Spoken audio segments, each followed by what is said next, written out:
Dear learners, आज आपके लिए लाए हैं बहुत ही खास, बहुत ही स्पेशल नई टेक्निक, नए मेथड के साथ। ज़रा सुनिए ये और पढ़िए और देखिए क्या लिखा हुआ है। वाव! Samir and his sister carefully completed a beautiful science project in the school library and he proudly presented it to the teacher. The teacher appreciated his excellent work because it was creative, well organized, and informative. Everyone clapped happily and they congratulated him for the outstanding performance. Dear learners, ये जो paragraph अभी आपने सुना और देखा, इसमें बहुत सी खास बातें हैं। आज हम आपको बताएंगे कि चलिए देखते हैं ये वाव क्या है। ये वाव ये इंटरजेक्शन है। साइन ऑफ एक्सक्लेमेशन लगा हुआ है और ऐसे वर्ड जिसको साइन ऑफ एक्सक्लेमेशन होता है वाव, ओ, हुर्रा, अलास, ये वर्ड्स इंटरजेक्शंस कहलाते हैं। समीर ये किसी का नाम है और किसी का भी नाम हो वो नाउन कहलाता है। अब उसके आगे देखिए एंड, ये जो एंड है ये दो चीज़ों को जोड़ता है। एंड, बट, यट ऐसे वर्ड जो जोड़ते हैं दो वर्ड्स को या सेंटेंस को वो कंजंक्शन कहलाते हैं। हीज़ समीर के लिए आया, हीज़ सिस्टर उसकी बहन, उसकी मीन्स समीर की। अब समीर के लिए जो वर्ड आया है हीज़, अब बार बार ऐसा तो नहीं बोलते समीर सिस्टर, समीर ऐसा, समीर वैसा। तो हीज सिस्टर इसका मीनिंग हो गया हीज़, यानी ये हो गया प्रोनाउन। जिस नाउन की बजाय इस्तेमाल होता है उसका प्रोनाउन कहते हैं।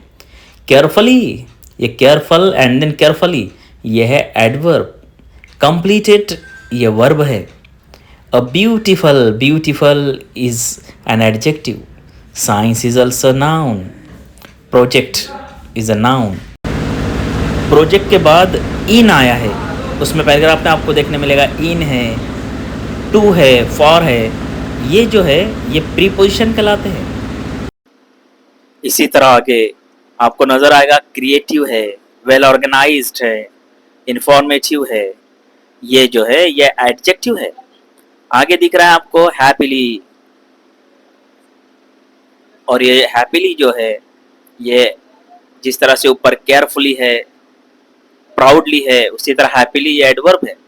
आउटस्टैंडिंग ये एडजेक्टिव है। परफॉर्मेंस नाउन है। क्लैप्ड ये वर्ब है। इन दिस वे ये सब ऐसे वर्ड है, ये ऐसे पार्ट्स है जिसके बगैर हम ना बोल सकते हैं और ना ही लिख सकते हैं। हमारे सेंटेंस में ये इसमें से कुछ ना कुछ होता है और इसी को कहते हैं पार्ट्स ऑफ स्पीच।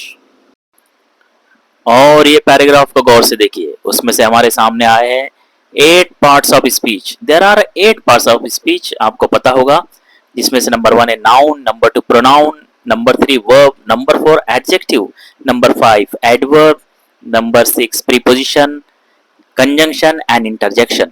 इंग्लिश का ऐसा कोई सेंटेंस हो ही नहीं सकता, चाहे आप उसको बोले या लिखे, जिसमें इन आर्टों में से कोई एक ना हो। अगर ऐसा आपके पास कोई सेंटेंस आपको मिल जाए तो कमेंट्स में जरूर लिखकर बताइए, और अगर वो सही है उसके प्रूफ दीजिए। आपके घर पे उसके लिए एक तोहफा भेज दिया जाएगा, एक गिफ्ट मिलेगा आपको हमारी तरफ से।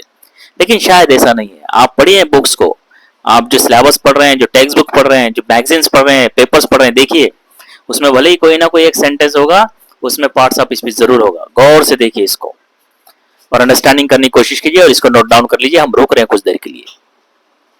सो डियर लर्नर्स, हम अभी आपको एक वर्क दे रहे हैं जो आपको 30 मिनट्स तक करना है।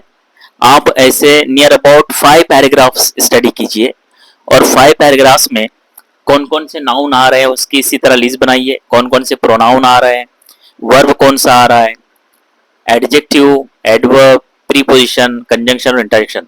इनको कम से कम आप 4 से 5 पैराग्राफ की स्टडी करके निकालिए, आप कभी नहीं भूल पाएंगे और ये आपका मजबूत हो जाएगा। आज हम वीडियो को थोड़ा शॉर्ट कर रहे हैं क्योंकि हम कल से नाउन शुरू करेंगे। पार्ट्स ऑफ स्पीच देखेंगे, नाउन, प्रोनाउन, इनकी स्टडी करेंगे और बहुत डिटेल में देखने वाले हैं, इसलिए आज हम थोड़ा यहाँ पर रुकना चाहेंगे। कल मिलेंगे इसी वक्त ठीक 8 बजे। तब तक के लिए ऑल द बेस्ट।